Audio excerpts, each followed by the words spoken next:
Glenn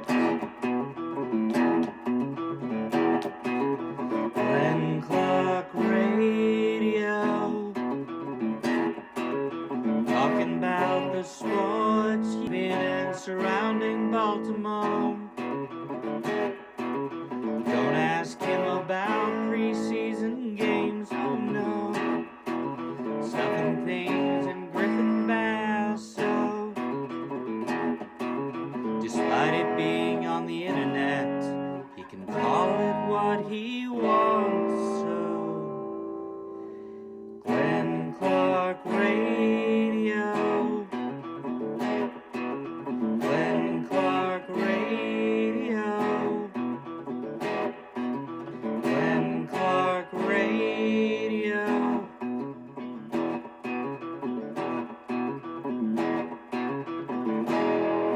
Duke sucks. I have confidence in all of our guys, including Zach, our players, our coaches. And I watch our guys every day. I watch how they work. I watch how well they coach. I'm in meetings. I watch the meetings. I know the schemes that we're running. I know the soundness of what we're doing.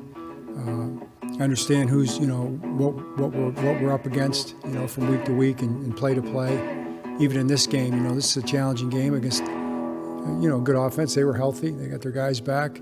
And complementary football-wise, defense was put in some tough spots, field position-wise for sure. And I think that had something to do with it. We got some stops early in the red zone with some short fields, and then we didn't play as well in the red zone. They made a couple plays in there that they ended up getting touchdowns on. So, All right, so if you were expecting that this was going to be the week that the Ravens were going to fire Zach Orr, you got your answer there from John Harbaugh. Not going to be the case. Good morning. It is a Tuesday edition of Glenn Clark Radio. I'm Glenn. He's Griffin. Obviously, the news yesterday was kind of what we already knew related to Nnamdi Madubuike, that Nnamdi Madubuike is going to be out for the season. The alarming part was the way the question was answered, which was John Harbaugh not ruling out that it might be career-ending for Nnamdi Madubuike, which is devastating on multiple levels. Devastating, obviously, for Nnamdi Madubuike if that proves to be the case. Don't want to get too far ahead of it because that's not what John Harbaugh said. He just didn't rule it out. Devastating for the Ravens because he is a young star defensive player they were able to draft, develop, and lock up. And so losing someone like that for even the season is clearly devastating, potentially forever. My God, that's something that can really impact an organization. But I'm not trying to measure that against, you just want Nnamdi Madubuike to be healthy and to, be able to function as a human. So that's a big picture thing that we'll deal with. The other stuff that comes out of John Harbaugh's press conference, tangibly, not a ton. We do learn a little bit more definition during the day yesterday about the injuries for both Marlon Humphrey and Roquan Smith specifically. So they're going to miss time. Right now, it's probably a through the bye week and then evaluate after that point conversation. Nothing definitive about Lamar Jackson and Ronnie Stanley, which I can't tell if that's good or bad. Is it good news that we didn't get definition on those two and we got definition on, Roquan and Marlon Humphrey? Does that make it more promising that that's more of a day-to-day thing and they're just going to monitor it throughout the course of the week and see if he can be ready to go? I don't know. Don't know how to read into that. But none of it makes it feel like it's any less of an unmitigated disaster, which is where we are. Right now, it feels completely unmitigated. That's the reality. That right now, it feels rudderless. It feels like there's no way any of this can work. You're piecemealing it. You're just trying to put guys out there that you can get you by. your ability to be competitive against the Texans probably comes down to, can Lamar play? If Lamar can play, even as depleted as you're going to be defensively, you're going to say, well, at least you have a chance because Lamar exists. But if it's Lamar behind Joe Noteboom, no disrespect to Joe Noteboom. Held up okay, maybe, kind of. I don't know about that. First play that Noteboom was in, they ran like a little off tackle run by Henry, and he went 10 yards. So right off Noteboom. If you have Lamar and you have Ronnie Stanley, you're going to feel like even with all the defensive injuries, you have a chance. If you don't, I don't think you're going to feel like you have a chance. I mean, if you have Cooper Rush playing quarterback with all the defensive injuries, I understand that, but with all the defensive injuries, this is the argument. The Cooper Rush thing was, hey, in a world where you just need to get by for a week or two, could you feel like you could? And you're like, man, maybe we've seen him do it before. Yep. But that's not with the All entire defense missing. So, no. Me personally, I don't feel like they'll have a chance if Cooper Rush is playing on Sunday. But we don't know that yet, so it's kind of tough to react to it as of today until we see some sort of report. It is weird that none of the big national reporters got anything. That is part of the nature of Lamar Jackson not having an agent, is there's no one else to turn to. Like sometimes you can get that information from an agent that the team doesn't want you to know, but the agent wants you to say, like, look, man, this is the deal. He might play on Sunday. There's no agent to turn to, and the Ravens clearly are being as tight-lipped as they possibly can about things that they can be tight-lipped about. So that's where we are. Where we are is no Roquan Smith, no Marlon Humphrey for a couple of weeks. We know who the players are that will be given the opportunities. We know their names. It's always breathlessly easy to say, well, so-and-so is going to have to step up. Right, that is the next guy on the depth chart. We can say next man up as you want to say it, but how do you feel about that? You feeling good? Keon Martin had some flashes. Feeling confident? Yeah, Keon Martin probably going to be called upon. Jake Hummel was we still don't know about Nate guy. Wiggins. We still don't have definition there. I guess that's the other one we didn't get definition on. We got definition on Roquan Smith and Marlon Humphrey. We didn't get definition on Wiggins, Lamar, or Ronnie Stanley. So, I mean, it could be a starting to the secondary of TJ Tampa, Chidobe Awuzie, and Keon Martin on Sunday. It's like 2021. Yeah, I mean, I guess Jair Alexander could be back into the equation if Wiggins is out. Like, do you say, hey, come hell or high water, dude? We signed you. At some point, you got to play. Like, is 4 weeks enough to feel like a guy's ready for the start of the season? I don't have these answers, but that's what they're going to have to determine. And he's missed 3 games now, right? Yes, he was active for the first game, was very bad, and he's been inactive for the next 3 games. Now, they didn't put him back on IR or anything like that. Yeah, so it seems like I don't know where the line is between health and just have better options right now. And both are concerning because, Jair Alexander has barely played football the last 2 seasons. I've been doing the how did we screw up here conversations with people about our analysis of the Ravens roster. And I say our, it wasn't just mine or yours or anybody in town. Definitely wasn't mine. It was the entire country's analysis of the Ravens roster. And there's no doubt that one of the things that happened is we got drunk on Jair Alexander. Not because we thought he was going to be Jair Alexander some years ago, because we thought, like, if this is your third cornerback, maybe your fourth cornerback, look how good a shape you're in. And what we were conveniently ignoring is truly how little football Jair Alexander had played. I mean, like, insanely little football over the course of the last couple of seasons, which doesn't mean it wasn't, a risk worth taking. I'm still totally fine with the fact the Ravens did it, but we definitely allowed ourselves to get drunk on, well, if this is what you're doing, if this is your scrap heap pickup, if this is your post-free agency pickup, look how good your team is. Now, it wasn't just that. Like, we discussed some of the areas that have proven to be problematic, but we, like, for example, one of my things is I trust the Ravens at guard. And big picture, I do. But right now, it ain't working. So we had concerns about guard, but I was inclined, and it wasn't just me, again, like a Brian Baldinger had the same opinion. Like, plenty of people who know the league would say, this is the Ravens in the guard position. They figured it out for forever. They're going to figure it out. Trust their evaluation. Trust that they're going to put the right guys out there. Trust that they're going to be able to find NFL caliber guards. The thing about that is not so much. We talked about the edge rush. I said, one of my big analysis faults going into the season was how enamored I was with Mike Green.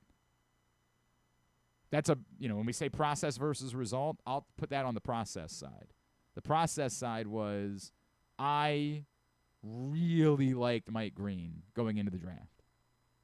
Really believed that he was a top 15 caliber talent that might slip to 25 because of the off-the-field issues. When he slipped to the second round, it probably should have told me something that maybe it wasn't just the off-the-field stuff, that perhaps my analysis of Mike Green, given that I'm not watching every, believe it or not, Marshall game.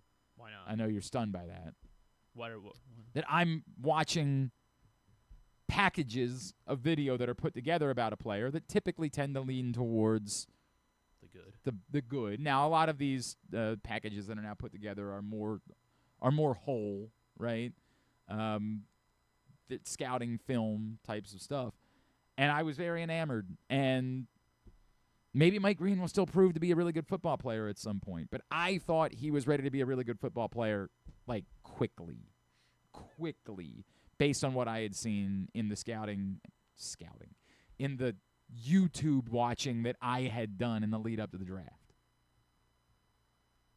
So that's on me, because we knew edge rush was a problem.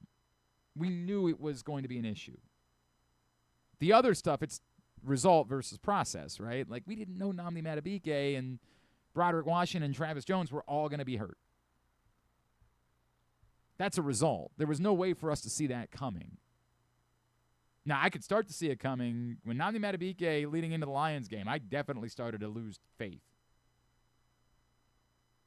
But that's a result. That's not a process. Process, probably too bullish about the guards or about the Ravens in the guard position. That hasn't worked. Definitely too bullish about Mike Green and allowed the name Jair Alexander to cloud full and fair evaluation of the whole of the offseason. And just sort of breathlessly gave into, look how well they've done in general. That doesn't help them moving forward. Moving forward, they got to play football. And we'll see how this plays out for the next couple of weeks. And is there a chance it bottoms out? Yeah, if Lamar Jackson's not playing, I would almost bet on it bottoming out. Like, what is steering the ship if Lamar Jackson isn't playing? Derrick Henry. And I'm sure every team is just going to say, well, we can't stuff the box because... Well, because he can throw the football, yeah. Right, Derrick Henry himself is going to be the one throwing the football.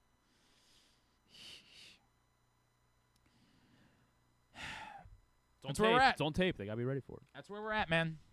Nothing we can do about it. That's where we're at. We'll get Gordon McGuinness' opinion a little bit later on. Bo Smolka is going to join us in a second. And later on in the show, Joe Serpico, PressBox Fantasy Football Analyst, will help us preview Waiver-Wire Wednesday. Today's show is brought to you by Game Day Men's Health in Owings Mills, Columbia, and Frederick. You are a man of a certain age. Things are perhaps different for you than they were when you were in your 20s. You might have performance issues in the bedroom. You might be dealing with stubborn belly fat that just won't go away no matter how much you feel like you're going to the gym and doing the right things and not eating like a pig. Perhaps you're like me and you're just feeling sluggish and run down. I was worried I might be low T, so I got a complimentary testosterone test from Game Day Men's Health. Turns out, T ain't my problem. I pity the fool. because I'm Mr. T, but I'm still feeling sluggish and run down. So they put me on peptide proteins, and I'm telling you, it has made a serious difference in the way that I feel when I wake up in the morning, how I recover from more strenuous workouts, going and playing Sunday night tennis, stuff like that. It has been a major plus for me. Game Day Men's Health in Owings Mills, 443-264-4454. In Columbia, 443-266-3505. In Frederick, 240-931-3717. And GameDayMen'sHealth.com. Think watching the Baltimore Ravens might be making you feel sluggish and run down right now. Let's see if Bo Smolka can offer us any thoughts about how bad it is or it isn't. He, of course, is PressBox's Ravens beat writer, and he's back with us now on GCR. Bo, it's Glenn. Anything good that you have to say about anything that's going on right now? This team is in a way. I don't know what good you want to hear. A couple players have played okay, but this is obviously they're in a real kind of teetering point of the season right now. Yeah, big time. But I guess let's start with the obvious. So much of this, of their ability to at least keep afloat, to me is going to come down to what we learn about Lamar Jackson the next day or two.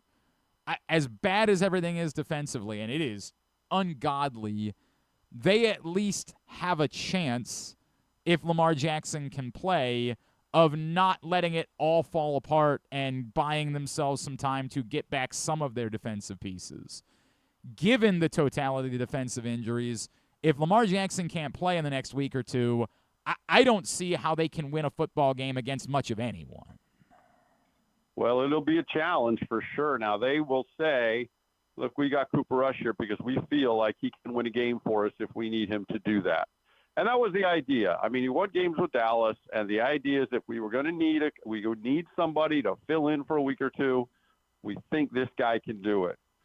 But to your point, you're asking him to do it on top of having the Temple defense that is basically it's basically a week 2 preseason defense that's out there with 7 or 8 starters not on the field.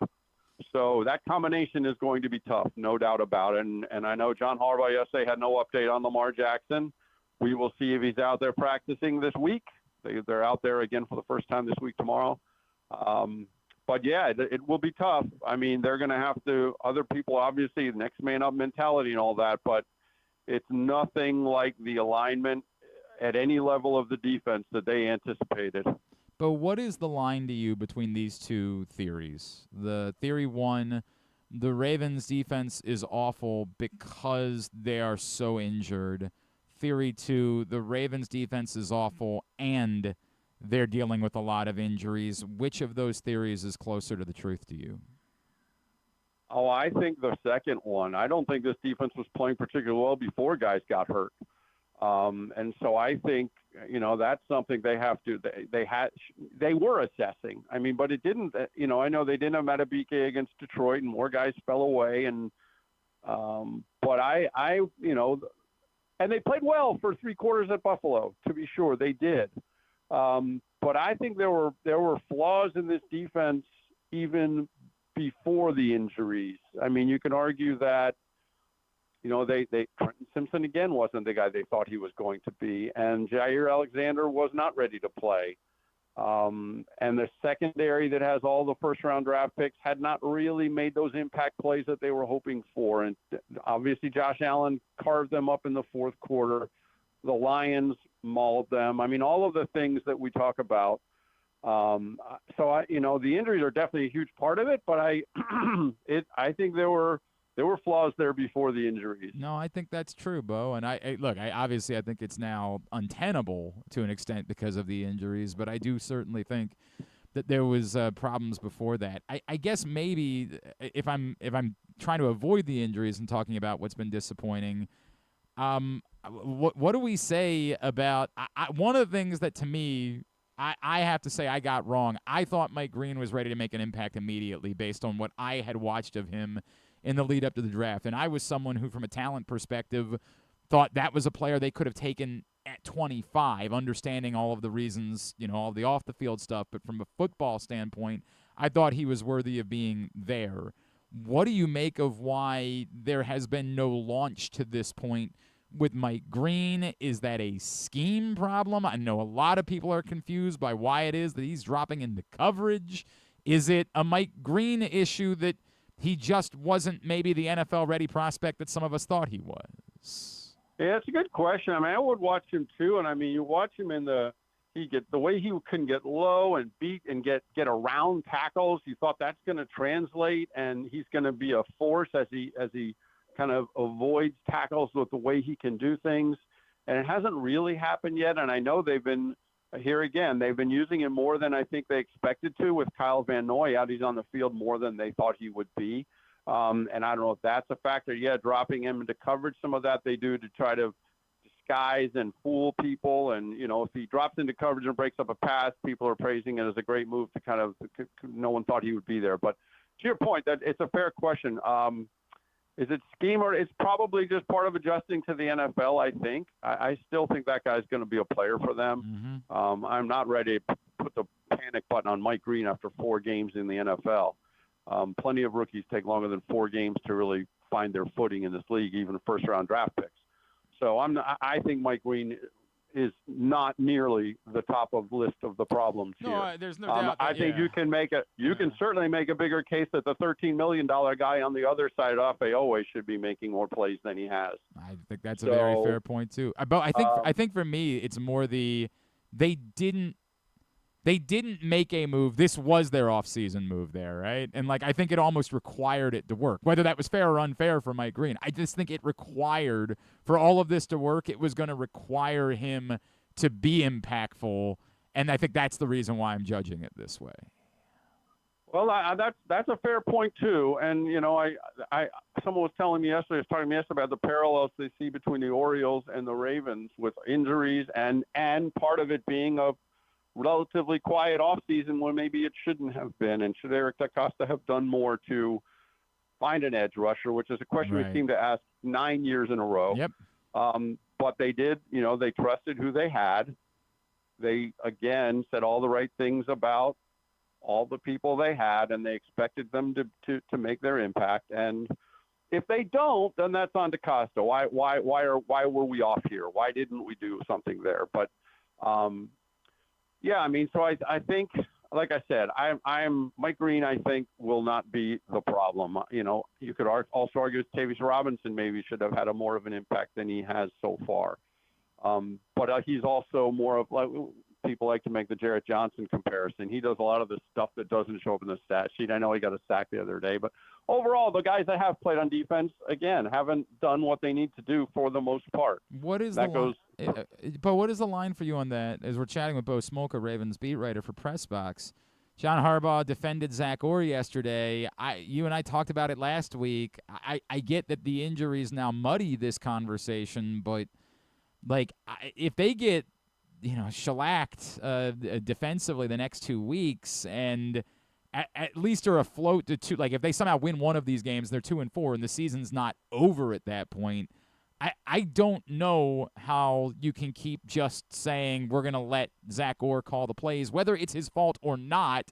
I think it requires you understand that you maybe want to line it up for the bye week and sort of evaluate at that point, but I think it almost requires you saying, hey, we have to do something to try to save this. Well, I know that's obviously an interesting dilemma here because the injuries are a significant hindrance. But as I said, I don't think they were playing particularly well before that, and it's tricky because they looked terrible the first half of last year, and then they were very good the second half of last year. And the feeling was Zach Orr had found his footing. He had this really loaded defense. This defense is going to be so good this year, so good this year. So it's shocking that they've been so bad. And at some point, this is a merit-based, results-based system, and at some point, results are going to matter like that. And I know a lot of people saying, well, Chuck Pagano's in the building. They could make him the interim defensive coordinator, blah, blah, blah. And they might do that. They may have to make a change. So there might have to be a change for change's sake. And has Zach Orr become the fall guy if the defense continues to struggle? Maybe. I do know they still like Zach Orr's potential. They like his upside. But but it's true. I mean, something's not working, and I know the injuries complicate the evaluation there, but it does feel like if this goes to, it certainly feels like if this goes to 1-5 at the bye week, something's going to have to happen. Even Bo, if they figure out, like, let's just say they win this week, but it's 37-34 or something like that, and then they lose the the performance of the defense itself, and I feel bad because I have no animosity towards Zach Orr. I'm not the type that roots for someone to lose a job. I just think at some point you can't just keep saying the words, well, we think we're going to figure it out, or we believe we're going to figure it out. At some point, it's got to be we need someone else to try to help us desperately try to figure it out.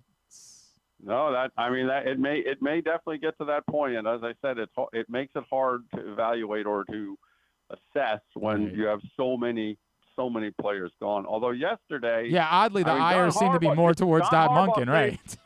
He saved more of his venom for the offense than the defense yesterday. There's no doubt about that. Yeah, that is the weird part, and I get it, right? Like I'm as confused as everyone else is. I know you weren't there, Bo, but I am as confused as everyone else about a 4th and 1 scenario where somebody says, you know what would be best for this is if we didn't have the best offensive weapon other than the quarterback on the field. Like, I'll never in my life understand why those play calls even exist as options in those circumstances. So I can understand the ire of John Harbaugh. This always gets to the eternal, like, wait, aren't you the head coach? Like, shouldn't you be able to be involved in this process a little bit more to make sure it doesn't happen? But I get it. It is extraordinarily puzzling how that continues to happen. Yeah, I mean, I think that's the common thought was in the short yardage situations, why isn't Derrick Henry on the field? And also why is not an RPO with Derrick Henry and Lamar Jackson, the two most dangerous runners you have when you need to get 1 yard? Why is that not the source of where you go? And and I know they do like to be a little, they don't want to be too predictable, as it were. But like I said, if you're playing at your best, when this team is at its best, Tyler Linderbaum could go right up to the line of scrimmage and say, hey, guys, we're running right up the middle for 1 yard, and you can't stop us. And that's kind of what the Lions did to them. And that's who they want to be. But I just don't know that they aren't that right now, clearly. And so John was clearly not happy with some of the play calls, some of the execution, some of the overall approach. I mean, I've done this a long time, and that was as kind of critical as I can remember him being of the coaching, specifically on the offensive side, in a long time. And I know you say, well, and that's true. People are like, well, he's the head coach. This is on him. And to a large extent, that's definitely true. And I can also say that, the head coach is in charge of this giant thing. And when you watch these teams practice, right, the defense is on this field, the offense is on that field, and it goes. And so I've always thought the key part of a head coach is you really have to trust these people because you can't possibly watch it all. So you really put your assistants in position to do this, to make these calls. But yeah, he could absolutely. It's 4th and 1. Justice Hill's on the field. He doesn't like that. He could absolutely call a timeout and say, no, we're not doing that. But he does implicitly trust his coaches, and sometimes the results don't play out. Like you said, when a play call doesn't work, it's a bad call, but he was clearly not happy with much about how the offense played in that game. And the other issue at this point, Bo, is it's the unspoken part about all of this. I'm not suggesting they're not going to fire John Harbaugh the week, even after week 6 of a season. That's not going to happen. But this is teetering towards, if this comes unglued, that having that trust could end up being the ultimate undoing for you. And because the judgment will have to come somehow, some way, if this thing falls apart, even given all the injuries they're dealing with right now. Well, the other problem here is, this was viewed as a team that was maybe in the Lamar Jackson window, other than, one of the best in terms of most suited to get to the Super Bowl, especially when you look at Jackson's contract next spring and the number of free agents that will be going out the door potentially. This roster was loaded, especially with what you had coming back from last year. So they were positioned there in Las Vegas for whatever you want to take of that, really believed it too. And suddenly to see them kind of teetering is a really kind of shocking turn of events. Yeah, Bo, it's very shocking. You are right about that. But that's the situation they are in. At B Smolka, that's how you follow him. PressBoxOnline.com is where you see his stuff. It will be an interesting couple of weeks around the Baltimore Ravens. Bo, appreciate you as always, sir. We'll talk to you again next Tuesday. All right, Glenn, thanks. It's Bo Smolka, PressBox Ravens beat writer, checking in with us. Good to hear from our buddy Don. Love you. Love you, buddy. Good to hear from you. I mean, he's here every day, crashing out every day. He might ultimately get what he wants. You don't think he's right? About which part? He's all of it. I mean, they should have taken Pickens over. At the moment, 100%. All of it's right. All of it is right. I don't know if it would have worked out with George Pickens in Baltimore or not. I couldn't tell you. That was 21 or if you can't make it work with George Pickens, if Mike Tomlin can't make it work with a guy. Well, he wasn't able to make it work with a bunch of receivers. Well, he made it work with a lot of guys. Well, until he couldn't with Antonio Brown. Yeah, but longer than this. And that's Antonio Brown. So I don't know if George Pickens would have worked out in Baltimore. I get, from a talent perspective, no doubt, George Pickens, better football player than David Ojabo. You are right. Now, we can, of course, do this eternally. We can do the game of who you took and who you didn't take and who the Ravens got right when other people. We can do this forever if you'd like. I bet you there were lots of guys that were drafted around the side of Kyle Hamilton that the Ravens could have taken, and they're glad they didn't. Are you right? Yes, but no team has ever gone 1,000% in drafting. So it's the wrong standard. I have personally. Yes, personally. I'm not a team, but I've never gotten. I drafted a little too much Keon Coleman this year, so I did not go 1,000%. We'll get to that a little bit later. I don't know, 2 more catches from Cortland Sutton. I held on by the skin of my teeth. Yeah, Cortland Sutton, I could have used a little bit more from him in Ryan Ripken's league. Or maybe one more catch for Devon Achane, one of those. In my big league, the Achane was the problem because he had Achane, I had Chase Brown, and Chase Brown. Well, he did stuff. Yeah, he did stuff, and thank God he did because I held on by 2 points. Oh wow, 2 points. So bless you, Chase Brown, for doing something, but Chase Brown was my top running back. Well, I mean, it's probably better than some people. I'm effed. Untenable. All right, when we come back in. Oh, by the way, good morning. John's reacting to everything that we did on Rita and Glenn last night. There is a new episode of Rita and Glenn available, youtube.com/@Rita and Glenn. It's up in our greatest hits as well. We discuss everything. John, I know you love soccer, so you no. What did he say? No, he's okay with ties. He's okay with draws. There should be no draws in football. What if we were up until midnight doing the post-game show after a tie? Oh, my God. Like, we wouldn't start the show until midnight. Meltdown. Just, again, do whatever you want. The game has to have a winner. It has to have a winner. You're charging millions of dollars for these tickets. The game has to have a winner. You like the 50-yard dash idea? Do whatever. No, that's not the one. I said the Dr. Pepper quarterback toss challenge, but you can't do chest passes. And you get to pick who from the other team does it. Okay. Well, like how about 50-yard dash you get to pick? Like, you get to pick. Oh, yeah, Ronnie Stanley's running the 50-yard I understand. No, because then or Daniel Falele. Right. I'm saying you pick who from the other team does the quarterback toss. And no chest passes. And how about the head coaches do it? No. Yeah. No, the game's got to have a winner. Then the Vikings will and by the way, no is the answer. It really is simple. You just make the playoff rules the regular season rules. Spare me all the worry about player safety. You're effing traveling to London and you're playing 600 international games this year. You're playing Thursday night. Spare me that this is the whole. Well, we can't cross this lexicon. This is the end. Is potentially playing 5 more minutes of overtime games that happen every now and then. Stop it. It's such hogwash. It's poppycock. Put the postseason rules in play in the regular season. The end. Both teams see the ball. If it's still tied, then it becomes sudden death. Everybody saw the ball. It's on you. You had the chance as the second team. The first team scored a touchdown. You could have gone for 2 if you wanted when you scored a touchdown. Or we just do no time in the Yes. Okay. That's the answer. No time. Each team has to see the ball at least once. After that's happened, or you can have time if you want, but it just doesn't matter. Like if it's still tied at the end of the first overtime, you just play another overtime. The third team, the game can either end with both teams having seen the ball and one being in front, or it ends in sudden death after that. My God, it's not hard. Player safety. We don't care about player safety. The Pittsburgh Steelers flew overnight on Thursday into Friday and asked players to sleep on a plane and go to work on Friday. Definitely don't care about the backup quarterback safety. Yeah, well, I don't want to blame them for that. Let's settle down over there.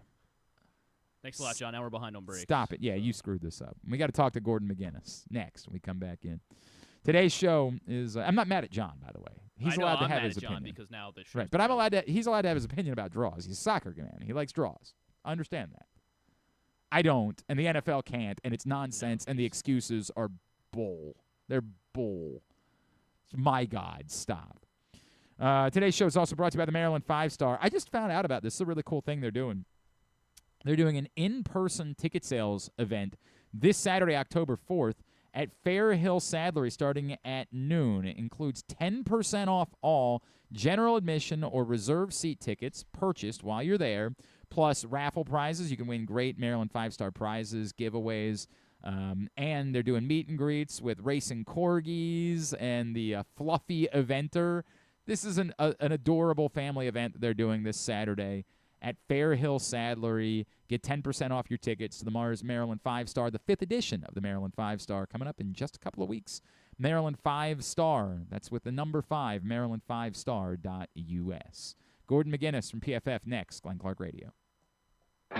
Feeling sluggish, unfocused, or not like yourself? It could be low testosterone. At Game Day Men's Health, we specialize in testosterone replacement therapy to help men boost energy, improve mood, and regain confidence. Our treatments, including testosterone cypionate, are safe, natural, and tailored to fit your lifestyle with weekly injections or pellet therapy. Get started today with a free testosterone test and feel the difference. GameDayMen'sHealth.com. Game Day Men's Health, where men reclaim their game. For fans of the Costas Inn, and who isn't, I have some great news. Now there's a second location to go along with 4100 North Point Boulevard. This one is at the Timonium OTB. This is Stan the Fan, and I have been a fan of the Costas Inn and Triantafalo's family for going on 30 years. They're open for lunch and dinner, same great Costas feel, same great menu and quality food you've been enjoying for well over 50 years. The exact address on your GPS is 2200 York Road, and their phone number at the new location is 667-406-1975. If you're new to the Costas experience, get ready for a real treat. All wrapped up in a new spacious dining room in Timonium at the OTB. If you want steamed crabs, you have them, and the full menu at 4100 North Point Boulevard. The number for reservations there at Costas, 410-477-1975.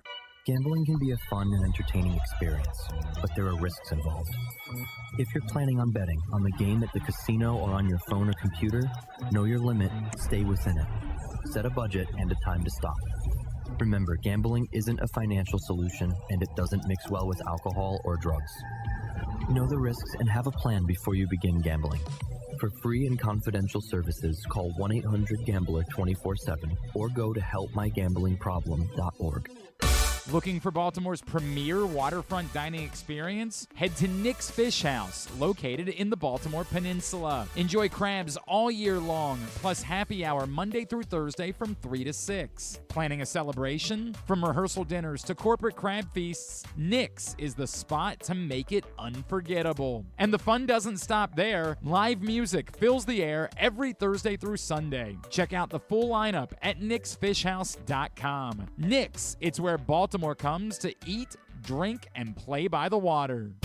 Game day gets even better at Live Casino. Score a live jersey on September 6th and bucket hat on September 27th. Plus, catch our big plays, big pays hot seats on select game days. When the home team scores, the prize pool doubles. And we'll give away a $50 sports and social gift card with every touchdown. Take it to the end zone at Live Casino. At Arundel Mills, must be 21. Please play responsibly. For help, visit mdgamblinghelp.org or call 1-800-GAMBLER. Make the most out of every day in your Toyota RAV4. Available in hybrid or gas-only models. A RAV4 can get you where you want to go in style. Check out buyatoyota.com for deals on new RAV4s from your local Toyota dealer today. Coming back in here with Glenn and the other guy, Garrett, whatever his name is. You know who they are. All right, back in here on GCR as we continue along on a Tuesday edition of the program. We'll have a Project Game Day for you following Ravens-Texans. Lord knows what this one's going to be like. PressBoxOnline.com/gameday. Facebook.com/PressBoxSports. YouTube.com/PressBoxOnline is how you watch it live. Myself, Rita, Tyus Bowser, KZ, Stetka, Griffin. I mean, unless people start quitting. I did. John asked, is Josh going to come back? I talked to Josh a couple times. I would say, I mean, he's working is also part of the problem. He's working on a show right now. But, you know, like, you're going to go out of your way to talk about this. It's tough. Times are tough, baby. Times are tough. But, yeah. Sounds like he's just not a dedicated fan. No, that's not what it is. He's definitely watching, I assure you. It's all brought to you by Game Day Men's Health, 1-800-GAMBLER, helpmygamblingproblem.org, the Costas Inn, and Live Casino and Hotel. Had to do this a little bit earlier on because of his schedule, but an opportunity to catch up with our friend Gordon McGuinness here on GCR. Well, we continue to try to make sense of the Ravens' 1-3 start to the season. Let's turn to someone we always like catching up with. We'll go across the pond where perhaps he's still celebrating a Ryder Cup victory. I'm not sure. He is the Director of Media Strategy for PFF. He is our friend Gordon McGuinness, and he's with us again this morning here on GCR. Gordon, it's Glenn. I appreciate it. I promise I'm not going to try to start like an F.U. Gordon McGuinness chant the way that everybody in New York was. I promise that's not going to happen. Thank you very much. I appreciate that. Gordon, let's peel the Band-Aid off. Why is Derrick Henry not getting the football? How do we make sense of that at all? I think it's one of those situations where, and we've seen this happen with the Ravens before, like they get themselves into situations whereby it's not as advantageous to run the football.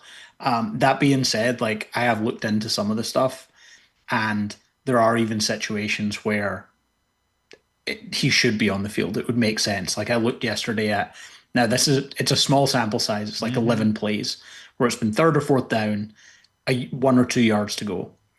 And of those 11 plays, Derrick Henry's on the field for 6 plays. Justice Hill's on the field for 5 of those plays. And like when Henry's on the field, it's like a mix of run and pass. When Justice Hill's on the field, it's like much more heavily weighted towards passing the ball. Obviously, they believe in Justice Hill as the receiving back, but when I look at that, like I think in short yardage situations, I would want to put the opposing defense, in particular the linebackers, into a bind whereby they have to worry about both Lamar Jackson and Derrick Henry, and the Ravens just now aren't just doing that. Is part of this, Gordon, that they have less trust in the offensive line to commit to running in short yardage situations, and they almost feel like they have to lean towards pass plays and get Lamar out of the pocket in those situations? I think that's very possible. And I think the offensive line issues, like particularly the first 2 weeks of the season, I think probably have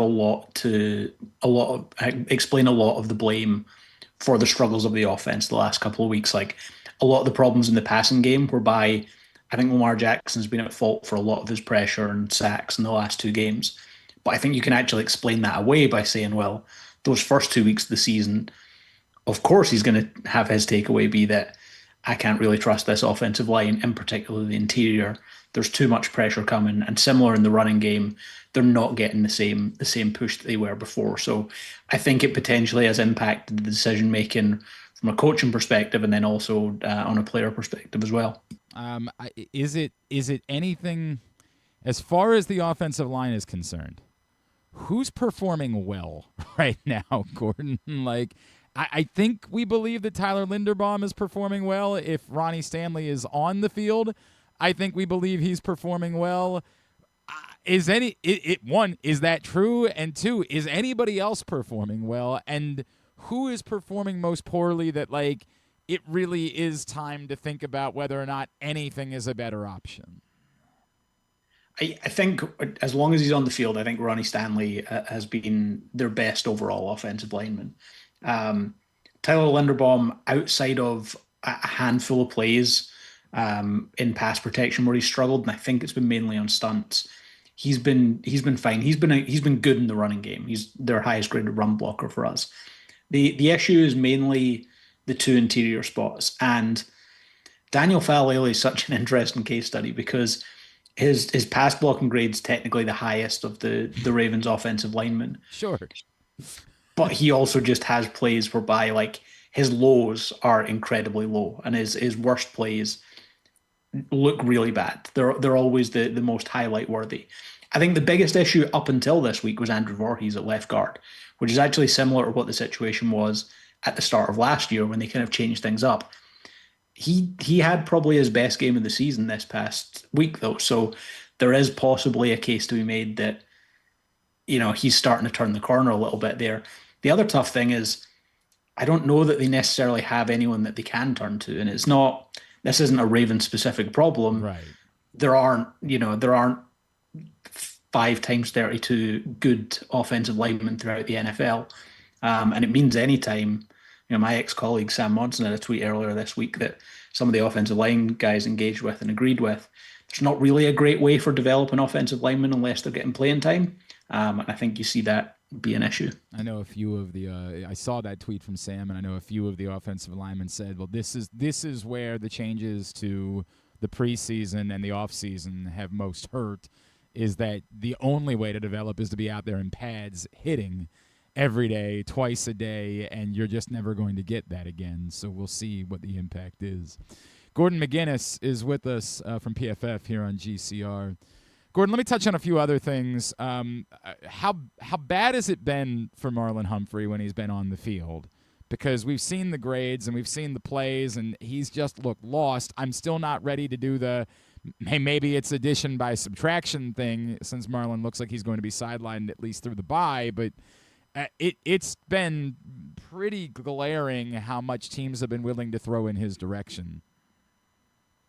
Yeah, and I think the bigger thing has been, like, after the catch is made, he's been really poor at the tackle point. I was watching through, because I kind of had a similar hypothesis to your thing there around, I was thinking about the injuries they have, and I started thinking about, like, who's the easiest to replace, and Keon Martin actually played okay when he came on the field on Sunday there. So I then watched through the plays, and Marlon Humphrey's still covering guys closely. I think the biggest issue has been once the guy makes the catch, he's missed tackles, and he's not performing as well as he has in the past in general in coverage. But I think the bigger issue has been the tackling thing. So that's something that I think they were going to have to try and address anyway to fix that, because it's just not sustainable for them to continue down that route. So yeah, I don't know quite if it's addition by subtraction. You might get a slightly different problem with Keon Martin, whereby, you know, he's not missing as many tackles, but isn't necessarily as close in coverage and maybe allows some of those softer receptions to be made. I wonder if they finally turn back to Jair Alexander, but, you know, the fact that they've been unwilling to even have him active for the last 3 weeks is kind of glaring about what that might be if that's the direction they go, particularly if Nate Wiggins is also going to be out for a little bit here. Have there been any Griffin and I have had this both the last 2 weeks where we walked in here and we said, say something nice about the Ravens defense. Say anything that you think. And like in the Lions game, at least Nate Wiggins made a play, right? Like he at least had a pass breakup where you're like, oh yeah, there was a play there. I'm daring you, Gordon McGuinness. Tell me something positive. Is there anything that you have seen defensively? Because it looks to me like unmitigated disaster. Like there's absolutely no reason to think that when everybody keeps talking about how, hey, the schedule gets, you know, easier, I don't know who wouldn't be gashing this defense at the moment, because there's no one, save for maybe Kyle Hamilton, that I think is playing even solid football at the moment. The only, and it's a two very small positives that I would have right now is one, I think Malachi Starks had his best game as a pro this past week. So first 3 weeks for him, there was probably a little bit more bad than good. Wasn't like the struggles that some of the guys in the defense had. This past week, I thought was his strongest out, and it was his highest graded game of his career so far. I also think if you think about the outside cornerback position, in the very limited amount of time he's been on the field this season, TJ Tampa has actually looked okay for the Ravens. So, like, the tough thing for them is how they think about that in terms of it probably helps them while Nate Wiggins is out, that, you know, if Jair Alexander isn't ready to be on the field yet, if that's what the issue is there, then Tampa has at least looked solid enough when he's been out there. So maybe they have some flexibility there. Tough thing is it doesn't massively help them in the slot if Marlon Humphrey's play is going to continue to be a problem when he's healthy, if Keon Martin can't really improve things there, because neither Jair Alexander or Nate Wiggins are necessarily slot cornerbacks. No, that's a very fair point. I guess the other part of this conversation with TJ Tampa is like, but how much of that is if he's the guy that's out there playing outside corner, that teams are going to go into a week and say, yeah, we don't really care that he's looked okay. We're just going to throw the ball in his direction every time and test him and see how that plays out. Yeah, exactly. Like, his sample size of looking okay is very, very small, right? He's been on the field for like 41 snaps this season. So it's something that I don't think you would have necessarily a huge amount of confidence in. It's one of the few small positives that I think I've been able to glean so far. Can this be fixed by something that can be done, Gordon? And I asked that question to say, like, how much of this we heard Kyle Hamilton. You know, obviously everybody obsessed over the spoiled part, but it felt like the point that he was trying to make then was that this isn't really about Zach Orr. This is about us, and we haven't been good enough. A lot of people have the opinion of, you get to the bye week and the defense still looks this bad, you have to change who your defensive play caller is. You have to put somebody else out there. The other opinion would be, Nnamdi Madubuike, we know, is at least out for the season now. You have to be looking to make a trade for legitimate help up front, whether that's a defensive tackle, whether that's an edge. You have to improve up front. Is it so bad that even like one of these things, there's no reason to think it's going to get all that much better? Or is that still in the realm of possibility that you might have to do something like that in the coming weeks? I think heading into this week against the Chiefs, I was very much of the opinion, one, that like this is solvable because they solved it last year, right? The struggles they're having on defense are really not that dissimilar to what they had. But our Darius Washington isn't walking through that door, Gordon McGuinness. Exactly, right? That things like that definitely make an impact. And I was very much in favor of go out and ask the question of the New York Giants, go out and ask the question of the New York Jets, go out and ask the question of the Tennessee Titans. Is Jeffrey Simmons, is Dexter Lawrence, is Quinnen Williams available for a trade? Because especially with Madubuike out in the middle of that defensive line, they need a playmaker there, and they need someone who can both help against the run and as a pass rusher. The biggest concern I would have now is the injuries they suffered this past week are so substantial that there is a world whereby they come out in the next 2 weeks 1-5. Right. At which point, I don't know how aggressive you can be in the trade market if it's like a short-term move. Now, if you go and get a Quinnen Williams, you're thinking long-term, and that would maybe play into how likely it is that Madubuike is back for the Ravens at any point in the future beyond this season. But we're a couple of weeks away from this becoming a lost season for the Ravens, at which point I don't know how aggressive you want to be in the trade market at that point. No, I completely understand that. What about the play calling, and what about the idea that again, I think the argument might be, hey, who cares who calls plays if you get to 1-5? Who cares what anything does? But like, is there an argument? Say they split these games, they're sitting at 2-4, they're not out of it, but the defense is still atrocious, that you just need to let somebody else attempt to call plays because this isn't working. Yeah, absolutely. I think, and regardless, even if you're effectively kind of punting on the season at 1-5, like, you still have to make moves that show the players that there's accountability. And if the defense isn't getting it done after the next 2 weeks, then I think it's going to be really hard for them to not make any kind of change there. Even if it is, a Chuck Pagano taking over the defensive play calling or something like that. I completely agree. It was interesting that the ire from John Harbaugh seemed to be more directed towards Todd Monken. And again, going back to how we started this conversation, understandably so. I just don't think we can compare the offense isn't the problem that the defense is, unless, Cooper Rush is playing for the next few weeks, and then, my God, it just might be everything. Like, we might be Katie bar the door time at that point, Gordy. Yeah, I mean, if Lamar Jackson is out for any period of time, then I think it then becomes put it this way. I think at that point, I don't think fans would have to worry about them not running the football, because if Cooper Rush is starting at quarterback for them, I think we can expect probably at least 25 handoffs to Derrick Henry. Actually, at that point, we might be looking at the old the Wildcat, like Derrick Henry just direct snap him the ball, get another blocker on the field somehow, and pray for the best at that point. My God. Remember when the Ravens were the best team in football? And remember when they had the greatest roster ever assembled? And, it has been a month. Gordon, what can we plug for you? What can we plug for PFF? Yeah, I mean, it's that time of year, just pff.com. We're about to launch our team of the first quarter. I wouldn't expect too many Ravens to feature in that, but there might be a couple of guys that at least make the second team there. And yeah, just any support for people going to the website is always appreciated. Oh man, like maybe Zay Flowers. I guess we could say he's been decent to start this season. I'm not sure who else.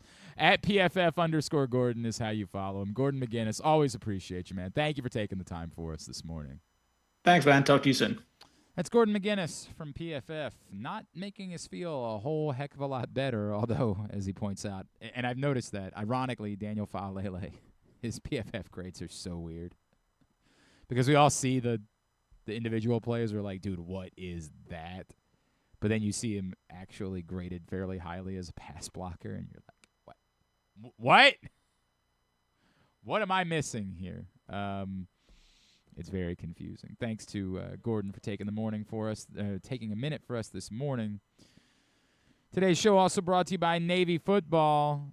Of course, this Saturday, Navy Air Force, the first leg of the Commander-in-Chief's Trophy at Navy Marine Corps Memorial Stadium in historic Annapolis. Single game tickets are on sale. Get yours, NavySports.com.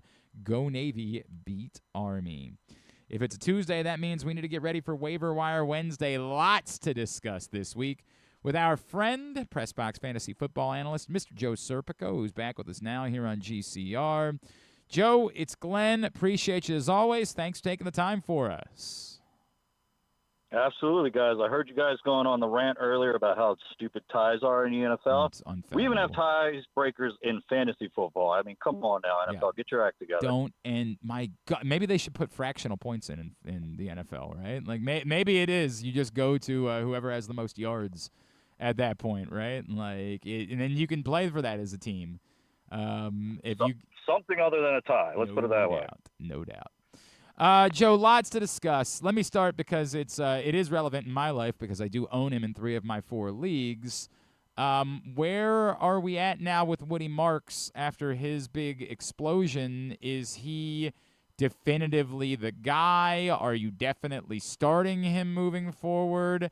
And if he does happen to be available still in one of your leagues, how far are you going fab-wise, knowing that there's still maybe a Joe Mixon factor that can be in the equation at some point? See, that's the factor that we're still unaware of. There has been no talk about when he's coming back. So, to be honest, I'm not even thinking about a timetable for him. I'm just kind of assuming that he's going to be gone for even longer than we've already anticipated here. So, for me, Marks is a guy that I'm willing to spend probably 40% of my fab to grab. Yeah, I'm making a heavy move to go grab him just because, I mean, we're not going to find many guys who are lead backs for a backfield right now that we've already kind of seen with Chubb at the helm there. It hasn't really kind of worked out.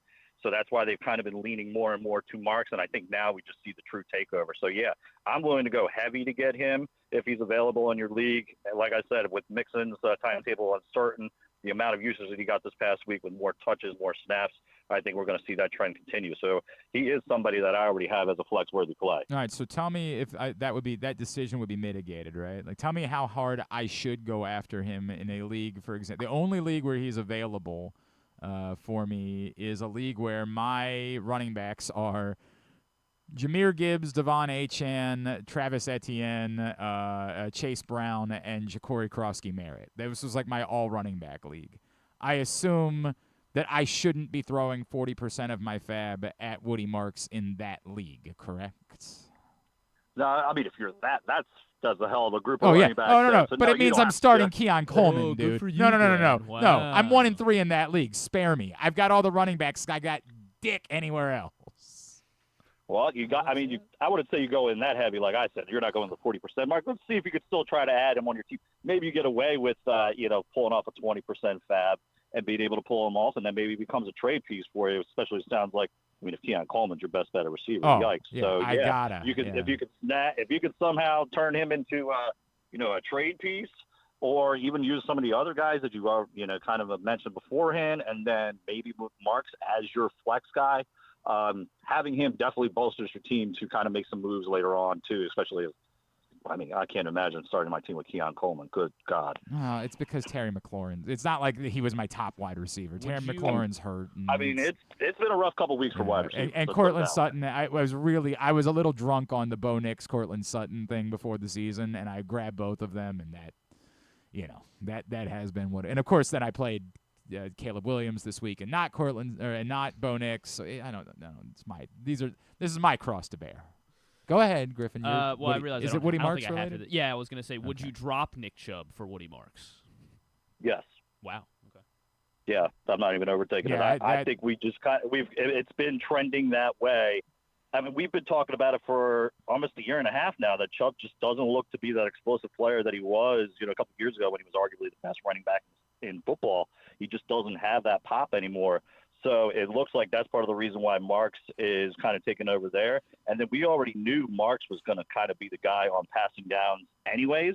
Now giving him basically the 3-down role just makes it so that, Chubb probably will still vulture a couple touchdowns here and there. During bye weeks, he might be a flex option. But, if you're, let's say, in a standard 10 to 12 team league and you need the room, I'm not afraid to drop Nick Chubb. Let's go to two particular cities where there are significant wide receiver injuries. We go to New York. And I guess with Malik Neighbors sideline, this means that Wan'Dale Robinson is much more viable. I think he's largely owned at this point. Is he someone you're now starting? Is Darius Slayton a factor? Someone that particularly if, say, you're in a league where you need wide receiver help, you should be maybe looking at that. Well, it's tough to trust Darius Slayton. He has another guy that has his moments here and there. Wan'Dale will be somebody I'm definitely trying to add as like an end-of-bench guy if he's still out there for you.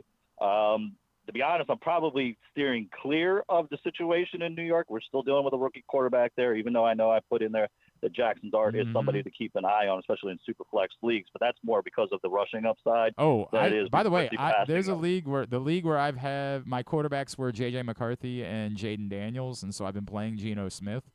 I'm not knowing what's going on with those other guys. I know the word is that J.J. is going to practice this week. But, I'm absolutely considering picking up Jackson Dart in that league. Oh, especially since they're playing the Saints this week. I think it's a juicy matchup for them. It's the ideal matchup for your second game of the year, especially if you're going to be without your top dog there, too. So, Darius Slayton, I'm a little bit weary of. To be honest, the one guy that I keep hoping kind of busts out, and tight end's been so brutal this year, that maybe Theo Johnson finally gets a little bit more play at tight end. But as far as the New York situation goes, I'm kind of more leaning towards maybe grabbing one of the two pass catchers in Miami as opposed to what's going on in New York right now. That's where I was going next, obviously. Tyreek Hill now done for the season. So the first one, obviously, that jumps out in value, we saw what Darren Waller was doing last night even before Tyreek Hill got hurt. Where will Darren Waller be? Is that someone who if you have this tight end, should you be aggressively pursuing Darren Waller if he's available, and for how much fab? And then we'll talk a little bit about Malik Washington after that. Yeah, see, it's hard to judge what you want to do with Waller because this is also a guy that's been out of the league for almost a year and a half and just came back. We saw this one game production. So do you really want to bank everything on just basically a guy who only had 3 receptions last night. 2 of them were for touchdowns. So it's kind of hard to kind of say, hey, I'm going to go aggressively with fab money on him. If you're one of those guys that's, let's say I believe Kyle Pitts is on a bye this week. So if you're one of those situations, yeah, I'll give Waller a start this week. Same goes with I believe the Packers are also on a bye this week. So if you have a Tucker Kraft, I'm willing to give Waller a shot and see how that goes. But as far as going uber aggressive with fab, I'm not ready to go there yet, to be honest. We talk about it every week, but just how dreadful tight end has been this year. None of the big names, none of the top 5 guys are actually lived up to that status right now. And then if I just went over the list of the guys who went top 10 this week, I mean, I didn't even know half the guys that were. Who is Hunter Long? I don't know how he finished as a top 10 tight end this week, but that's kind of the state of the tight end position right now. So, yeah, I'm willing to maybe take a flyer on Waller, but I'm maybe place on a $1 or $2 to add him on my team, but I'm not going too crazy to add. What about And then in regards to Malik Washington, I do like what we've kind of seen from him in bits and pieces. He's somebody that they kind of highly coveted. They've kind of tried to get him on gadget plays. Now he's definitely going to have to take on a larger role. Still not a guy I'm going uber aggressive to go get. An end of bench guy, kind of stash there, see how things play out the next couple of weeks. I think this is a massive boost for Jalen Waddle, guys, but then that's what you got to worry about is now does Jalen Waddle become the team that or the player the team's focus on? So does he even get to that next level like we saw pre-Tyreek Hill? That's a very fair point. It's a very, very fair conversation. Romeo Doubs, is this just the way it's going to be with Packers wide receivers, that on any given week you don't know who the guy is going to be? Is it more that you zero in and say, no, Romeo Doubs might be the guy? I think Romeo Doubs is the guy. I think he is. If there is one Packers receiver to own, it's him. I'm kind of giving up on Matthew Golden. I'm all in on, if you want one of those guys, it's going to be Romeo Doubs. He's got the 6 red zone targets this year, which is tied for 30 in the NFL, with guys like Keenan Allen and Roma Dunze. So he's getting looks down that way. He's playing more snaps than anybody else, more routes run, more targets than anybody. And it's not just by a little bit, too. He's playing like 80, 90% of the plays, while the rest of the crew is kind of rotating anywhere between 50 and 60% of the plays. So Doubs is the main guy when it comes to the receiver, and like we saw this past week. When they get to the red zone, he's definitely a factor for them there. So if there is a guy you want on that team, it's him. I want him on my team, so I am willing to spend a little bit of fab on him because, like I said, it does look like he is probably somebody that, like, say, if you're in a 3 wide receiver league, he's worthy of a start now. So how much are you spending? Say 10%, especially like if you're in a situation like you where you're banking on Keon Coleman, maybe going 15, 20. But if he's, let's say, if you're just looking for somebody to put on there for, let's say, a 3rd or 4th receiver for your team, you go out about 10%. Great. This is what my life has come to. This is who I am as a person now, as I'm out here putting in $15 waiver claims for Romeo Doubs. Should I put in I guess I should put in a claim too for Malik Washington, right? I mean, in that situation that you're in, yeah, like I said before, just got to see how this plays out. If he's better off than Keon Coleman, then, yeah, you're in a decent spot. And like I said, you probably won't have to spend a whole lot of fab to get him, too. If I was in your case there, I'm definitely trying to shop some of those running backs around and see what moves I can make. I hear you. It's kind of what it is at this point. Go ahead, Griffin. Why should I not add Jackson Dart? We just brought up Jackson Dart. What show were you watching? Well, so all right, so I'm adding him. What the hell is happening? I mean, I said you can add him, but if you want reasons to not add him, I could say, the passing numbers weren't that great out of the gate. This week will be a good barometer because, like I said, he is going up against that Saints god-awful everything. That whole team is just trash this season. So if he can't put up big numbers against them, then maybe you're like, okay, let's maybe not go too crazy to grab him. And even if you're grabbing him, let's say, in a 10 to 12 team, you're really just kind of seeing how things play out to see maybe if he can live up to being a top 10 quarterback again. But at the same time, I don't think anybody is really expecting him to be somebody we're starting long term unless you're talking about a super flex league. Anybody else you want to ask about Malik Washington and Darren Waller next? Talk about Wan'Dale Robinson. Do you want to ask about Woody Marks? Is that what you want? God. How about Romeo Doubs? What do we think? Awkward spot because he's not playing this week. I know you wrote about Kenneth Gainwell. I assume it's not worth the ad given what you're saying. No, so it was ironic. Did I not talk about last week? I said, make sure you check your rosters first thing on Sunday morning because a couple of years ago we had that weird inactive, and here we are. It was Jalen Warren this week. I know me personally, as somebody who has Caleb Johnson Dynasty Leagues, we saw after this weekend that's just not a thing. In regards to Gainwell, it's hard to, even because, yes, you mentioned they're on a bye this week, and then on top of that, it looks like he's still the handcuff to Jalen Warren. In the end now, does he boost up in my handcuff rankings? Absolutely. Definitely somebody, if you're a Jalen Warren owner, you want to have on your roster in the event of what we just saw this past week. Because, I mean, he got 25 touches, which is – we haven't seen that from a Pittsburgh Steelers running back in a long time, I feel like. And the 2 touchdowns was fantastic. He's always been a guy that's always been a factor as a pass catcher too. So to get to see him do all that work on the ground was very encouraging. But again, this was probably a 1-week wonder with Warren. They probably gave him the extra week to recover because of the upcoming bye week. But he's definitely somebody to keep on your radar, especially if you're a Warren owner. What would a quarterback change mean in Cleveland for anybody in that offense? I mean, it's not a whole lot, really. I mean, Flacco hasn't done a whole lot to impress, really. So maybe Gabriel will get out there and rip it a little bit more. He's somebody, I think I told you guys a couple weeks ago, I had to put that money on him. That's how desperate I was in a super flex league to grab a quarterback. So I'm kind of hoping the changing of the guard is coming there. But it is a situation now where, I mean, it is what it is with the quarterbacks there in Cleveland. Judy hasn't lived up to any of the preseason hype. Same thing with, I was kind of big on Cedric Tillman. I thought he would be somebody who can relive some of the magic he was doing last year. It just doesn't seem to be a thing. To be honest, other than Quinshon Judkins, it's kind of hard to trust any of those Browns right now. In a league where I'm in risk with this is my league where I have both of the Bears wide receivers. And I'm at risk at the moment of having to play potentially both Keon Coleman and Trey Tucker in that league. Should I be maybe giving up on Coleman and trying to pick up Khalil Shakir? I wouldn't hate having both because we kind of saw a lot. It looks like what they want to do is... Then are you giving up on Hollywood Brown? Yeah, probably. Okay. I think that was the 1-week wonder we saw in week 1. I know I got my hopes on that with all this. Was 16 targets in week 1.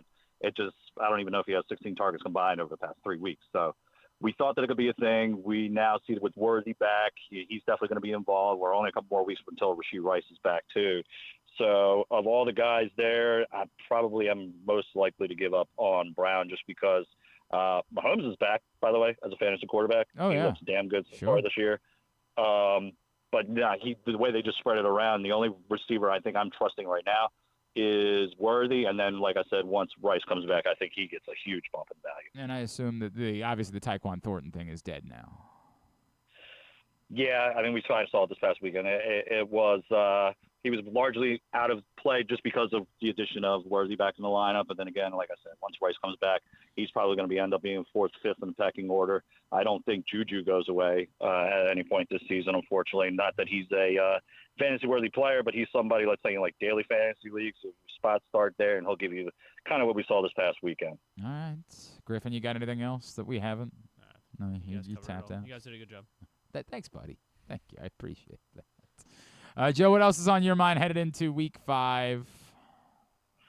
Just a couple quarterbacks to keep in mind. Say, God forbid, Lamar does not play this week. I kind of alluded to the darts matchup against the Saints.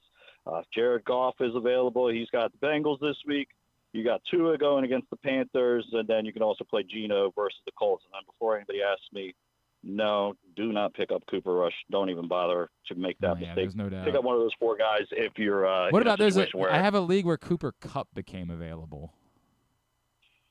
I mean, if he's available, this is not the same league where you were just talking about how bad your receivers are they? Because if that's the case, you snatch him up. I know. Snatch him up in a heartbeat. What league? It might have even been our stupid league. Is that what league was it? Hang on a second. Hang on. Let me see. No, it's not that league. What league? It's too soon to give up on him. Let's put it that way. I kind of like what we're seeing from the Seahawks, and Sam Darnold might really be a thing, at least for fantasy purposes. I'm not ready to go too far down the line that maybe he could be make them contenders, but at least with Jackson Smith and Jigba, I like what I've seen a little bit out of Elijah Arroyo too. So yeah, if Cooper Kupp is available, I'm definitely trying to get him on my team. Man, all right, now it's that time of the year where people start getting desperate, especially now that the bye weeks are out there. So sometimes you're better off just waiting for a manager to make a drastic move where they drop somebody and then you pick up the pieces after the fact. All right, so this is that time of the year, but that becomes a thing. As of this moment, I have 3 waiver claims in that league. One is for Woody Marks, and I put it in for 25%. One is for Romeo Doubs that I put in for 15%. The other one is from Malik Washington, and I put it in for just $1. And I've got, at the moment, Gordon. I'm going to drop Ollie Gordon, my defense, and my kicker, and just figure it out depending on who I pick up. So if Cooper Kupp's available, should I do that instead of one of these other ones, instead of Doubs or Malik Washington? I would do that instead of Malik Washington. Okay. I'd rather chase that upside with the Seahawks offense as opposed to the Dolphins. We've kind of seen it; they're very hit or miss. Tua can have one good game, he can have one really bad game. Yeah, that's too. true. And how much should I put that in for? For Cooper Kupp? Yeah. Oh my.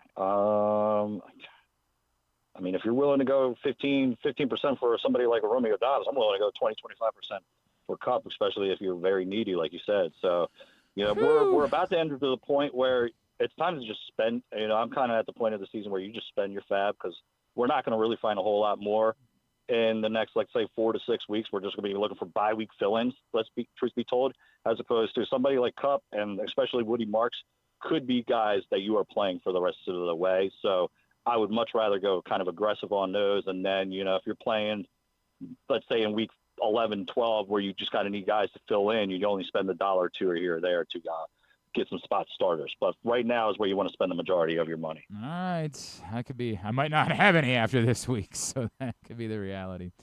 At Joe Serp is how you follow him, PressBoxOnline.com. That's where you see his stuff. Joe Serpico, always appreciate you, brother. We'll talk to you again next week, all right? Absolutely, guys. You take care. That's Joe Serpico. If you missed it yesterday, Stan the Fan Charles, Ross Grimsley, Luke Jackson got together to discuss the end of the season for the Baltimore Orioles, the playoffs, and, of course, what we learned from the press conferences yesterday with Mike Elias and Tony Mansolino. You can find that right now, Facebook.com/PressBoxSports, YouTube.com/PressBoxOnline, PressBoxOnline.com/video. As always, Stan's shows are brought to you by the Costas Inn and the all-new Costas Inn, now open in Timonium. Speaking of which, we'll touch on a little bit of what we heard from yesterday from the Orioles when we come back in. Then we'll get a tidbit and tubular. It's Glenn Clark Radio. For fans of the Costas Inn, and who isn't, I have some great news. Now there's a second location to go along with 4100 North Point Boulevard. This one is at the Timonium OTB. This is Stan the Fan, and I have been a fan of the Costas Inn and Triantafyllos family for going on 30 years. They're open for lunch and dinner, same great Costas feel, same great menu and quality food you've been enjoying for well over 50 years. The exact address on your GPS is 2200 York Road, and their phone number at the new location is 667-406-1970. If you're new to the Costas experience, get ready for a real treat. All wrapped up in a new spacious dining room in Timonium at the OTB. If you want steamed crabs, you have them, and the full menu at 4100 North Point Boulevard. The number for reservations there at Costas, 410-477-1975. 2025 Navy football single-game tickets are on sale now. Don't miss the exciting home game schedule this year. The games feature exciting American Athletic Conference matchups, including the Commander-in-Chief rival Air Force on Saturday, October 4th. Don't miss all of the exciting action in historic Annapolis at Navy Marine Corps Memorial Stadium, and get your tickets today at NavySports.com. Go Navy! Beat Army! Game day gets even better at Live Casino. Score a live jersey on September 6th and bucket hat on September 27th. Plus, catch our big plays, big pays hot seats on select game days. When the home team scores, the prize pool doubles. And we'll give away a $50 sports and social gift card with every touchdown. Take it to the end zone at Live Casino. At Arundel Mills, must be 21. Please play responsibly. For help, visit mdgamblinghelp.org or call 1-800-GAMBLER. Gambling can be a fun and entertaining experience, but there are risks involved.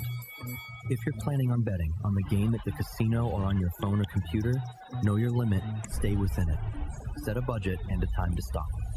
Remember, gambling isn't a financial solution, and it doesn't mix well with alcohol or drugs. Know the risks and have a plan before you begin gambling. For free and confidential services, call 1-800-GAMBLER 24/7 or go to helpmygamblingproblem.org. The latest edition of PressBox is available now. On the cover, Bo Smolka profiles Ravens running back Derrick Henry and how the football legend has proven to be a unicorn at the position with the success that he's found after the age of 30. Also inside, Brandon Schwartzberg looks at Kobe Mayo's push to find rhythm at the big league level. And we mark the start of the college football season by meeting players from all 4 FBS and FCS programs throughout the state. PressBox is available for free at over 500 locations throughout the region, including 60 Royal Farm stores. Or you can read the entire issue online at PressBoxOnline.com, where you can also find great betting advice and the best daily coverage of the Orioles, Ravens, and Terps. Feeling sluggish, unfocused, or not like yourself? It could be low testosterone. At Game Day Men's Health, we specialize in testosterone replacement therapy to help men boost energy, improve mood, and regain confidence. Our treatments, including testosterone cypionate, are safe, natural, and tailored to fit your lifestyle with weekly injections or pellet therapy. Get started today with a free testosterone test and feel the difference. GameDayMen'sHealth.com. Game Day Men's Health, where men reclaim their game. Contrary to what some people believe, I actually like this guy when he sleeps. Glenn Clark, talking sports. All right, back in here on GCR as we continue along on a Tuesday edition of the program. Today's show is brought to you by County Sports Zone. CountySports.zone is the website for everything you need to know about high school sports here in the state of Maryland. Every score, every schedule, every team, every sport, everywhere you look, they've got you covered. CountySports.zone, and it's proudly sponsored by your local Toyota dealer and buyatoyota.com. So yeah, we were on the air as the Orioles were doing their end-of-season press conferences yesterday with Tony Mansolino and also with Mike Elias. Tony Mansolino, this video courtesy of the Baltimore Banner, was very passionate about his belief that he can be the full-time manager, whether it's here or somewhere else. I got a lot of confidence in myself, Kyle. I in terms of being a full-time manager, yeah, I think I can do it anywhere. I think I can do it in a big market. I think I can do it in a small market, a rebuilding team, a win-now team. So at no point, even the day that Mike kind of handed the reins to me, at no point did I feel overwhelmed or incapable of executing this job. And I think over the last 4.5 months, I basically did a local and national interview on a daily basis that was incredibly invasive. And I do feel strong that I passed with flying colors in a lot of ways. So I get a lot if he's specifically talking about how he handled like doing media, I mean, I don't think he did poorly in media. I don't know. You were banging on him pretty hard about his media efforts. Yeah. I mean, I didn't like that he said points. Like, I'm never gonna get over that. I wish I could not care. I wish that I could just say this doesn't. He was just making a joke. This doesn't matter. Don't let it bother you. But I couldn't. Like, what if he said, "Yeah, we got to find a way to get in the end zone there"? You know. Well, I mean, that's insane, obviously. Like say that he was. If he called it home base instead of home plate, right? Like, there are certain things that in baseball. Let's say I've talked about it. Someone's like, you had to run on third with one out. How come you couldn't score? Rita and I have had this conversation before. Rita will say that a pitcher played well instead of saying a pitcher pitched well, and it drives me nuts every time she does. Yeah. And I'm like, I shouldn't care. It doesn't really make a difference, but I hate it. Like, he didn't play well. He pitched well. But she's not wrong. Like, he is playing the game. It's not like what she's saying is insane. There are certain things that, for me, it just nails on a chalkboard, man. I don't know how to explain it. And points is definitely on that list. If for some reason he called it. Now, oddly, a lot of people felt that way about Gary Thorne calling it a 3 RBI home run. Because we all know it's a 3-run homer. It didn't with Gary Thorne for this. I don't know why that one wasn't the one for me. But points. Oh. And Mike Elias earlier this year calling it a coach. Nails on a chalkboard, dog. Coaching. Nails on a chalkboard. And college call him a coach. Thank you. I'm quite aware. That's not what we're doing here. That's not the issue. You don't think you think Major League Baseball players can't be coached? Okay. Yeah, that's what I think. A couple of things, because unfortunately the video quality is not great for some of these recordings, so I'm not going to choose to share them, but we can talk about them. From Mike Elias. Mike Elias talked about their approach to the offseason. Quote, "We had mixed results with acquisitions this year and probably more mixed than we would want to our standards, and that was definitely a factor in how the season went. Our goal for this offseason is to have a team on February 8th or whatever the pitchers and catchers day is. That we like the way it looks. Baltimore likes the way it looks. The American League and the baseball world is excited about that team, and it's a group of players that we say we're going to be right in the hunt for the division title. He spoke specifically about wanting to acquire a top, like he gauged it. He didn't say number, like I'm going to go get an ace. He said a number 1, 2, or 3 type of starter to pair with Trevor Rogers and Kyle Bradish atop the rotation next year. So now we all responded, well, we have Dean Kramer. Exactly right. Now that's the problem. There's so much flexibility between number 1 and number 3. Like anybody in baseball, you could say is a number 3. Like in their mind, they could say, well, Charlie Morton was a number 3 starter. That's the issue with like how some people are reading that, is that like it reads as if you want to say the right thing, but you don't want to promise the right thing. We're gonna get you don't maybe 1 to 2, 3, 4, 5, 6, 7, 8. We Right. can sign somewhere between and that like a number number of 1 or number 10 starter, right? Yeah, somewhere between that is what we're gonna get. We'll sign a guy. And look, I think we all agree that. I don't think we all agree. I think practically we'd be surprised. Remind me, like some of the top pitching names that are on the market this Fromber offseason. Valdez. Yeah, I think Valdez. Dylan Cease. Yeah. I think we're going to be surprised if it's like one of those two guys. Just because their price tag's the gonna be market's high just going to be outrageous, and until the Orioles show that they're going to go do that, we're just going to assume that they won't. But they need to be obvious. Like it goes without saying, and what you hope, Mike Elias, you can parse from that, is that he knows there needs to be something between that and Charlie Morton, Tomo Sagano. You hope that's what you're reading in the way that he described it, is that he knows, like, again, that's what we talked about last year. If you weren't going to get Max Fried, and spare me on they can't go get Max Fried. Spare me that. I'm never giving you the you can't do it.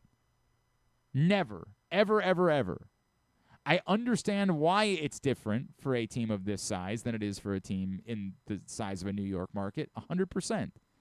But sometimes it might be worth it. Last year felt like a time that it was worth it. Now, what you want to say is, hey, in hindsight, if Adley Rutschman was going to be this bad and, Jackson Holliday was not going to be a star player immediately, that in hindsight, maybe it was better that they didn't sink money into a pitcher like that for a year where that pitcher wasn't going to be able to make a difference.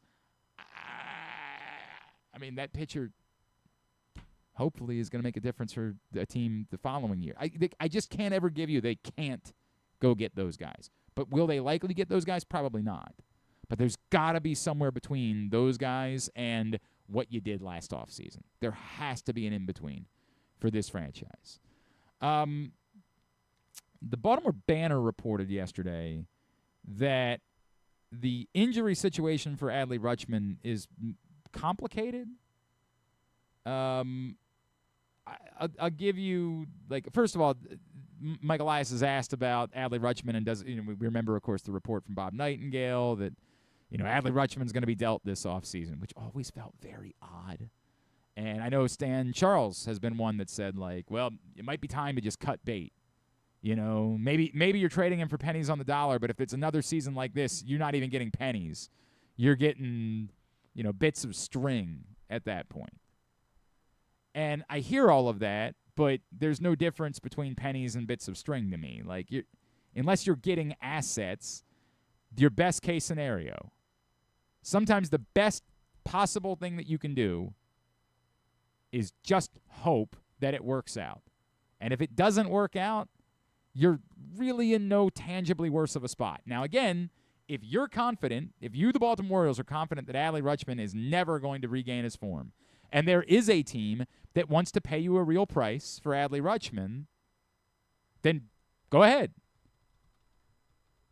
But if either of those factors aren't in play, if either you genuinely believe that he's just been dealing with these injuries and there's reason to think he could get healthy and still be Adley Rutschman again, or the offers for Adley Rutschman are nothing, then I think your best scenario is to hold on to Adley Rutschman and hope that it works out.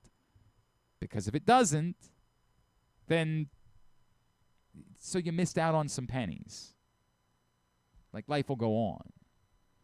The reporting from the Baltimore Banner suggests that the injuries continued to be more of a factor this year than maybe were led on, and that these are the injuries, not just the new ones that popped up this year, but that dated back to sort of the disastrous second half that Adley Rutschman had in 2023. And right. Sorry, 2024, thank you. It's one of those years. I think I said the Banner. Maybe it was the Sun that reported this. I got to make sure that I have this right. So I'm sorry. I don't want to butcher this and give the wrong credit. No, it was Andy Koska and the Baltimore Banner. Adley Rutschman dealt with nagging back and hand injuries last year that dated back to what he might have been dealing with in the second half of 2024. He had oblique injuries this year. Once healthy, the Orioles bank on Rutschman being a central figure again. Now, to be fair, if the Orioles intend to try to trade Adley Rutschman, if that is part of their plans, they would not send Mike Elias to a microphone and say, guys, we think he's shot. We got to get rid of this guy. I don't want to read too much into it. Or say, shut up, Nightingale, what do you know? Because if they're trying to trade Adley Rutschman, you know what they're going to do? They're going to walk out and say, we have every belief that Adley Rutschman's going to be a hell of a player for us. Because they want his trade value to be up.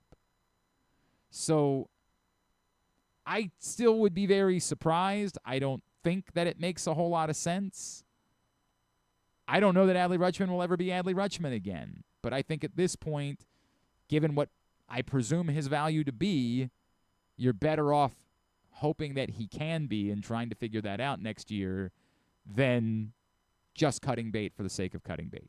But that could change. We could see something different. And basically kind of poo-pooed the timeline for hiring a general manager. Like, the general manager, whoever the general manager is, may have nothing to do with the managerial search. Because, it's not really a general manager. Okay. So you think we got the answer on the general manager? I mean, without them saying it, based on them saying, like, if the priority was hiring someone that was really going to run baseball. So maybe they won't hire anyone? Maybe. He's just president now. Maybe.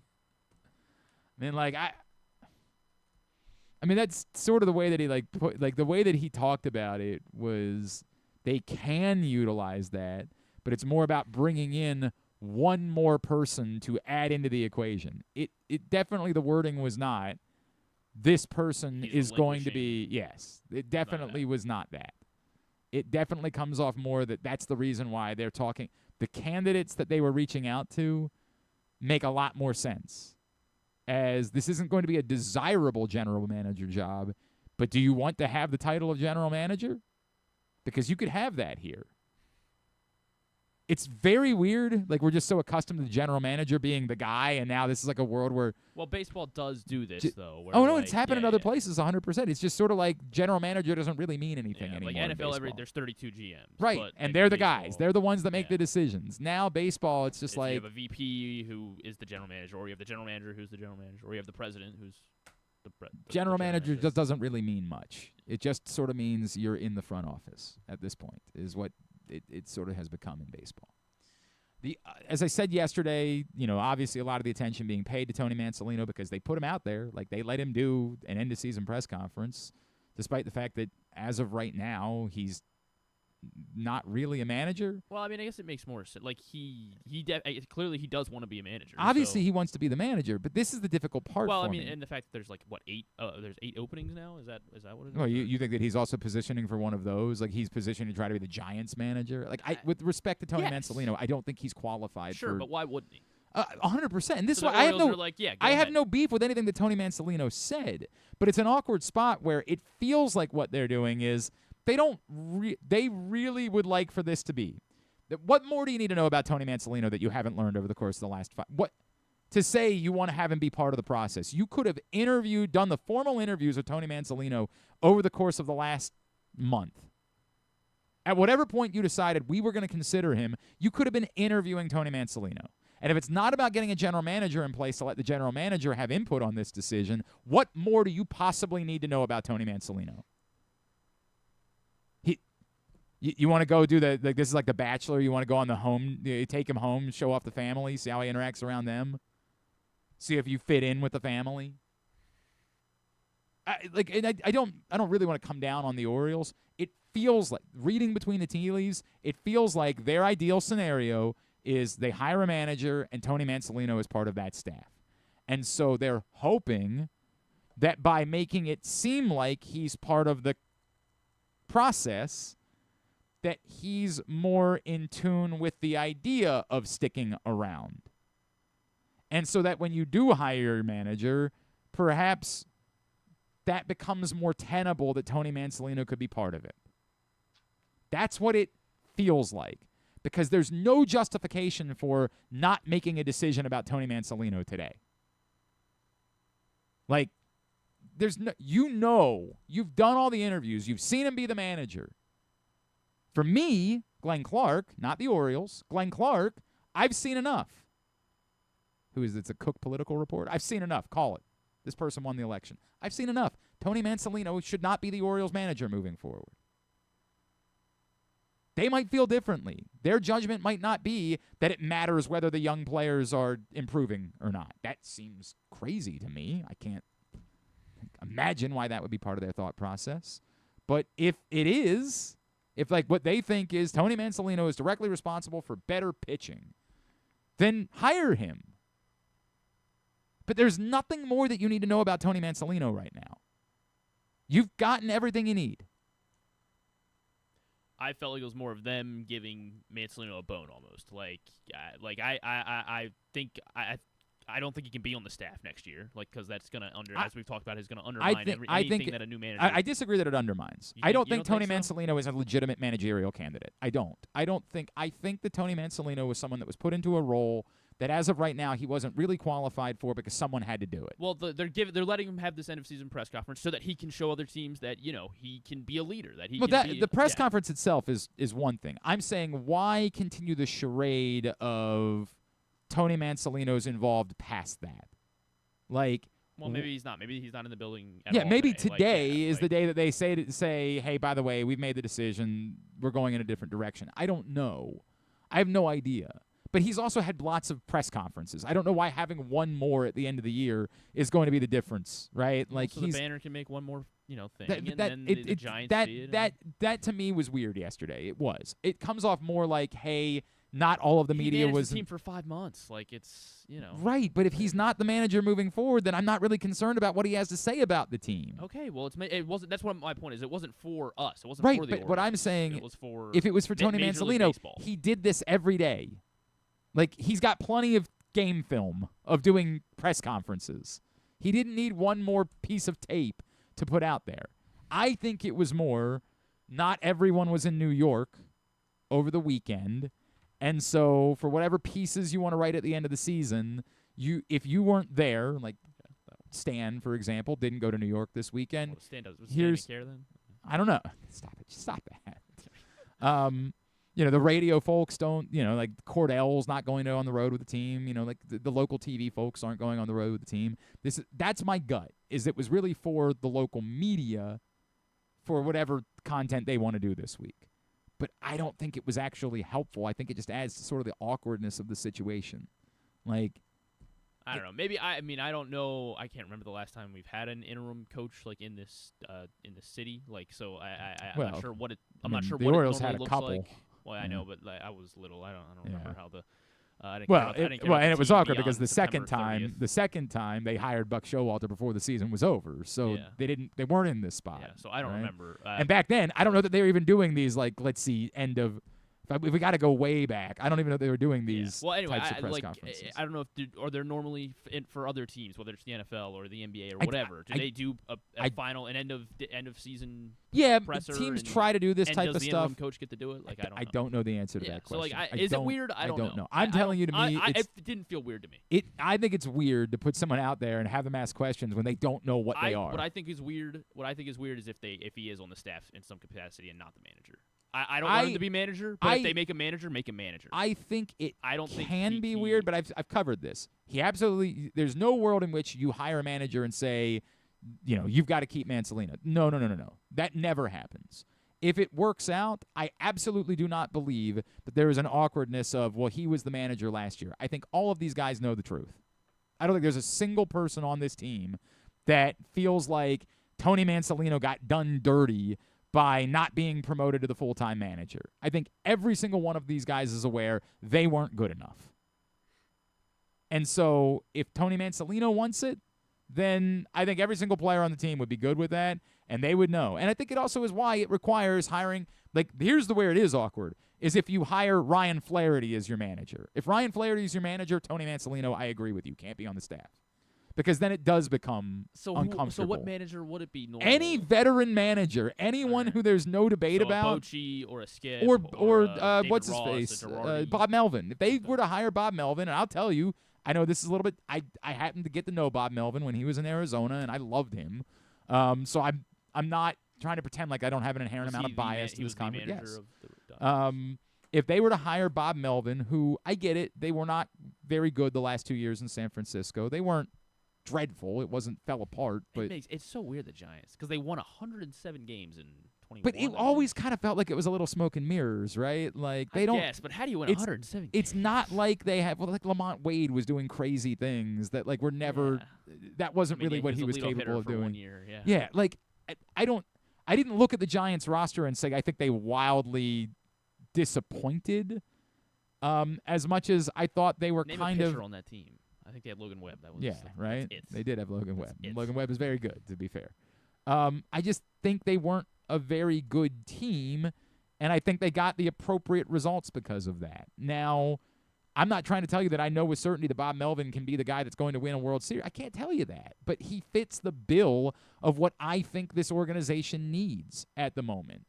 And so I'm enamored. And yes, I acknowledge my bias. I don't know him today. I haven't been around Bob Melvin in 20 years or nearly at this point. I'm wondering why you haven't called.